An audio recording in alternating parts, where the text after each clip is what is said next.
আসসালামু আলাইকুম। Tuition BD শিক্ষক, শিক্ষার্থী এবং অভিভাবক সিরিজের ৬০তম পর্বের বিষয় হলো অলসতা কাটানোর উপায়। তো এটাও একটা আন্তর্জাতিক সমস্যা। তো অনেক শিক্ষার্থী বলেন যে পড়তে ইচ্ছা করে না, পরে পড়ব বা পরে করব। এই অভ্যাসটাই আসলে অলসতা। এটা বলে যে procrastination। তো এই যে সময় নষ্ট করা, এইটা আসলে বরং সমস্যাটা আরো জটিল করে ফেলে এবং ধীরে, ধীরে আত্মবিশ্বাসও কমিয়ে ফেলে। তো আমরা কিভাবে এটা সমাধান করতে পারি? প্রথম কথা হলো যে শুরু করা। মানে ছোট থেকে হলেও শুরু করা। শুরু করাটা ইম্পোর্টেন্ট। মানে ২ মিনিটের জন্য পড়বো এটাও গুরুত্বপূর্ণ। একসাথে অনেকগুলো পড়ার চিন্তা করলে অলসতা আসে। তো ১০-১৫ মিনিট এট লিস্ট পড়ুন, শুরু করুন এবং নির্দিষ্ট একটা লক্ষ্য অর্জন করুন, নির্দিষ্ট সময়ে পড়ার চেষ্টা করুন। আর কাজ ভেঙে নিন। কারণ হলো কি? মানে পড়াশোনাটা একসাথে অনেকগুলা দেখলে, মোটা বই দেখলে মনে হয় যে আচ্ছা এটা শেষ করব কবে? এটা তো সম্ভব না। শুরু করাটা ইম্পোর্টেন্ট। শুরু করলে একটা মজা চলে আসে একটা সময়। তখন ছোট, ছোট অংশে ভাগ করে একেকবার করে শেষ করে আ আগাইলে এতে কাজ সহজ হয়ে যায়।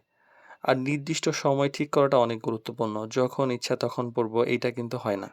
নির্দিষ্ট সময় একদম যেকোনো সিচুয়েশনেই নির্দিষ্ট সময়ে বসতেই হবে এবং কোনো কারণে যদি বসা নাও যায় সেক্ষেত্রে যেন নিজেকে মানে একটা অপরাধবোধ তৈরি হয় যে না আমি আজকে ওই সময় আমরা রুটিনটা মেইনটেইন করতে পারি না। এটার জন্য অপরাধবোধটা নিজে, নিজে তৈরি হয়।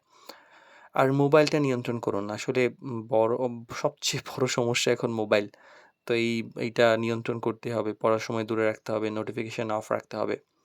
আর নিজেকে ছোট, ছোট পুরস্কার দেয়া যেতে পারে। একটা টপিক শেষ করলে ৫ মিনিট ব্রেক, পছন্দের কিছু করা। এটা পড়াশোনা কেন্দ্রিক যেমন এক্সট্রা কারিকুলাম এক্টিভিটিস হইতে পারে। যেমন হচ্ছে আপনি ছবি আঁকতে পারেন বা কোনো কিছু মানে ব্রেইন গেম কোনো গেম খেলতে পারেন, হ্যাঁ?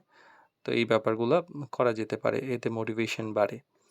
আর বেশি না ভেবে শুরু করাটা উচিত। অনেক সময় আমরা কাজ শুরু করার আগে ভাবি পারবো কি পারবো না। কিন্তু আসলে শুরু করাটা ইম্পোর্টেন্ট। মানে শুরুটা করতে হবে।